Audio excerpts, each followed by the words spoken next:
Welcome to Charter Local Edition. I'm Brad Pomerance in the San Gabriel Valley today, and we are joined by Lloyd Johnson. He is a councilman in the city of West Covina, and like so many cities in Los Angeles County, his city is facing a crisis as it relates to homelessness. As you may know, LA County is now the homeless capital of the nation. Yes, sir. Close to 50,000 folks are homeless. And West Covina, nice suburb, great malls, great parks, and there are homeless in your midst. Yes, there is. They're all over the place. They're not just in the they're in residential areas. Really? They're in the industrial areas, and it's not. I don't look at the homeless as a burden. I look at it as something that needs help. It's That's something we interesting have you to do. say that because there are now homeless near my home. Yes. I live near Century City, and we had never seen homeless there before. And I simultaneously had feelings of anger, but then I started to feel compassion, then I started to feel scared, then I started to feel, what can I do to help them? This is a complicated issue. It is, Brad. It's a big issue. The situation is we have homeless that don't want to be there. Right. We have homeless that want to be there. You bring up an outstanding point. We also have a lot of veterans that are homeless. I want to ask about veterans, Yes. though, because, sir, you're a veteran. I can Yes, see sir, your I hat. am a disabled Vietnam veteran. If there is one area where the efforts to combat homelessness has been successful, Yes. it's with regard to veterans homelessness. Yes, it is. The numbers are staggering. I mean, in LA County, there had been 4,400 homeless in 2015. It's down to 3,000. In LA City, there had been 2,700 homeless. It's down to 800. Same story in San Diego County. Why is the veterans homeless crisis, why has it been so effectively, at least for now, thwarted? We have to go back, years back. You know, our veterans have been, for many years, thrown off to the side. Nothing's been done for them. Finally, it's coming out to the forefront. We have those in Congress and in the Senate that want to help. You know, we have activists, veterans activists that are fighting for them. So then our Congress women and our men, they know it's an issue. It's something they can't overlook anymore. Well, there is funding. There's no funding, doubt. We see and we funding make sure, come. as activists, Right. we make sure that funding is going towards them. Right. We know that there's funding coming down. The VA in West Los Yes. Angeles is going to be repurposed for more veteran services.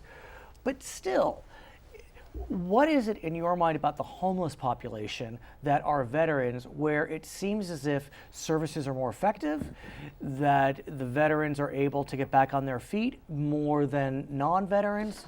It's the services. Finally, the veterans are supplying the services that our homeless veterans need. Okay. And that's the difference between a veteran, a homelessman, and a regular citizen that's homeless. They can't get to the facilities right now. But that the is there veterans can. something about veterans that make them more likely to accept services? Because you had said, and Yeah. I mean, I know this to be true as well, that there are many homeless that don't want services. There's many of them. I've met quite a few of them.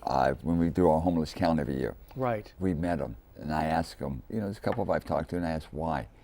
And they want to be there. They're lost. Right. A lot of our veterans, we have to understand, a disability, just like one I have, is a physical disability from the service. A lot of their disabilities are mental on the inside. And that's why it's simultaneously surprising and gratifying that veterans homelessness is being successfully beaten back. Yes. Because like you said, much of the challenge veterans face are mental, just like non-veterans. Yes. So what I'm trying to understand is, why do the statistics bear out the fact that veterans are more likely to accept and benefit from services than non-veterans? Because the ones that don't want to be there in the first place, they're lost, but they really don't want to be there, they want to get out of that. They want to get back on their feet. They want to be human again. Could it also be that veterans, they've been part of the system before, and they understand that they appreciate order, they appreciate discipline, and so services seem to be more... A lot of them, when they see a way out, they'll reach it. Just like, if I look at it this way, if you're in a lifeboat and you see someone swimming out, they have a choice. You throw a lifeline out to them. They have a choice, either grab a hold of it or not. And I find 95% of veterans grab a hold of that rope. Whereas non-veterans Non-veterans don't, because a lot of them, they want to be there for some reason. And it's sad. We've seen mothers with children. Right.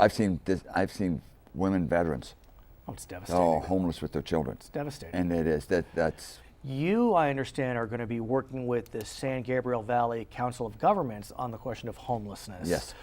You'll be attending a meeting soon to try to look at this issue. I mean, the San Gabriel Valley, it's probably a new issue for many communities. We have to understand with homeless, it's not a city issue. Right. It's a nation issue. And whenever we can do what we're doing with the committees that we're putting together, matter of fact, we talked about my first meeting. My first meeting is tomorrow at noon in Monrovia. Sure. And we're all getting together and we're trying to get our ideas together. But how do you make sure that the communities don't start pointing fingers at each other and say, it's your homeless and it's your homeless and we don't want your homeless and get them out of our city? The problem, you can't do that because homeless don't have boundaries. They can go like West Covina, Covina. Right. There's a line there. A homeless is moving their shopping bag, barks one part. Now they're in Covina. They're involved. So it's not a city. I mean, it's not a city issue. It's a community issue. I mean, it's all over the place. But our community, look, there had been discussion to build homeless service centers outside of Skid Row. Yes. And that caused a lot of consternation. I mean, this is a county-wide issue. Should the entire county not be required to face it? I think everyone should be required to face it because if we overlook it, what it's doing, it's getting. Look, go back 20 years ago. We didn't have 50-some thousand homeless in LA. But look, it's growing and growing. You go down Skid Road, you look at the tents and stuff. 20 years ago, there was only a handful. There was sparse between, and now they're stacked side by side by side. Anything? What can a city do in terms of homelessness? Because look, there's federal funding that comes down. That goes through the county. Yes. There's state funding that comes down. I presume that goes through the county. What West Covina just passed is that towards homelessness is we're coming up with the funding. I think we can do up to 43 homeless men, $500 a month towards housing. Where do you get that money? We took it from our general. I mean, so you just use your funding, right? We use our funding, and that's going to go into a fund that the state's going to match. Oh, I see. The state, whatever we put in, the state matches towards, and we can do it up to 1 year for them on it, and then we see what our funding is next year. And will those folks, once they get into housing, will they have wraparound services? Well, I hope so. Anything we can do for them. So once you get them established in a certain spot that you can help them, then they can get the help they need. They have a roof over their head. They start to feel a little bit better about themselves. There are discussions about a state bond that would fund homeless services, especially those that are mentally ill. LA County's looking at funding either through taxing marijuana, parcel or otherwise. Do we need more funds? Is this a funding issue? It is. It's not only a funding issue. It's an issue that, like I say, how many residents or citizens, you're driving down the street, you see a homeless person there, and you look past them. The problem is that's what happens. We've become so used to seeing so many homeless that we look through them. We don't understand who they are or how they got there. We don't take that into consideration anymore.